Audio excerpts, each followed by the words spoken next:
राजा जनक जी के सात लड़कवर,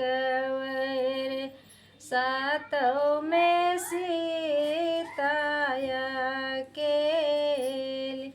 जहि दिन सीता के तिलकी चढ़तु है हो, सातों नगरिया जो, सातों नगरिया जो।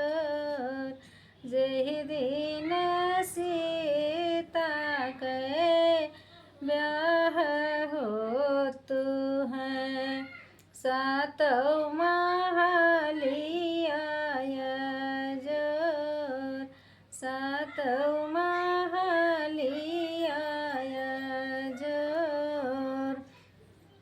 सबवा बैठिवन के बाबा जे रोवै, महलों में रोवै उनकी मात, महला में रोवै उनकी मात।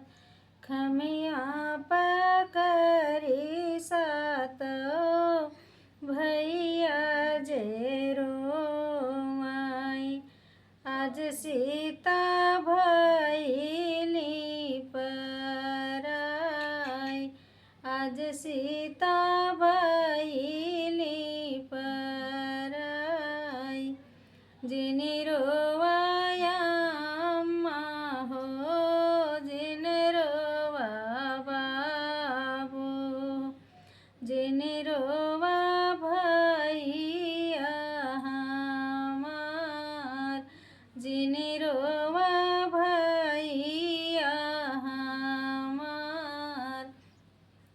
तुहु का लिखल भैया लाल पर